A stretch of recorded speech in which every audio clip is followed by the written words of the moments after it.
उसी को संतुष्ट करने के लिए अब अडवाणी जी ऐसे काम कर रहे हैं कि किसी तरह वो मान जाएं। जनरल सिन्हा भी उसी स्कूल ऑफ थॉट के आदमी हैं। ये अलग बात है कि वो आरएसएस की शाखाओं में नहीं गए होंगे, इसलिए कि वो उस जमाने में फौज में थे। मुझे अफसोस है कि जब यूपीए गवर्नमेंट आई और उन्होंने आरएसएस से संबंधित सारे गवर्नरों को हटाया, तो लेफ्टिनेंट जनरल सिन्हा के ऊपर इनकी नजर इसलिए नहीं गई कि वो कभी आरएसएस की शाखाओं में नहीं गए होंगे, इसलिए कि नौजवानी ही में फौज में भर्ती हो गए होंगे, मैं नहीं जानता। अडवाणी जी ने आतंकवाद और नक्सलाइट दो अलग अलग इस्तिलाहें इस्तेमाल की हैं। शायद वो उल्फा का अगर जिक्र आता तो शायद उनको भी वो आतंकवादी न कहते। उनके नजदीक हिंदू को ही आतंकवादी नहीं कहा जा सकता, शायद सिर्फ मुसलमान ही आतंकवादी कहा जा सकता है।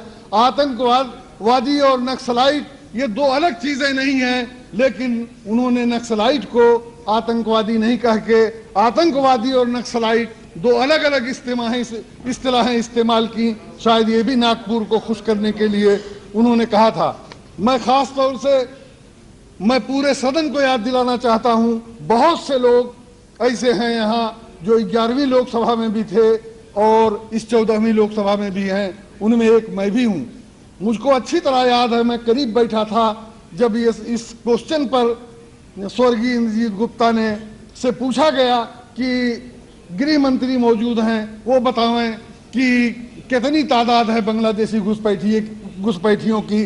भाजपा के एक मेंबर ने यहां तक कह दिया था कि पूरा ओखला भरा हुआ है, सारी बिल्डिंगें बांग्लादेशियों की हैं। मैंने उनको चैलेंज किया था कि आप हाउस एक कमेटी बना दे और मेरे साथ उसमें मुझको भी रखे और गोयल साहब को भी रखे।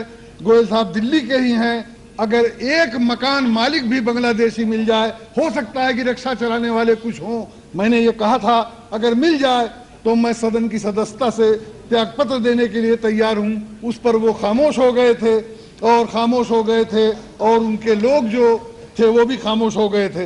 बहरहाल इंद्रजीत गुप्ता जी ने ये कहा था, मुझको अच्छी तरह याद है, वो पूरी बहस मुझको अच्छी तरह याद है। अगर कहें तो मैं ये भी बता दूं कि कौन कौन लोग, वक्त ज्यादा जाएगा, कौन कौन लोग उस बहस में हिस्सा लिए थे। इंद्रजीत गुप्ता जी ने ये कहा था कि मैं क्या बता सकता हूं, अलग अलग एजेंसियों की अलग अलग रिपोर्टें हैं, वो 2 लाख से लेकर 1 करोड़ तक हैं। मैं क्या उसको बताऊं कि कितने बांग्लादेशी यहाँ हैं।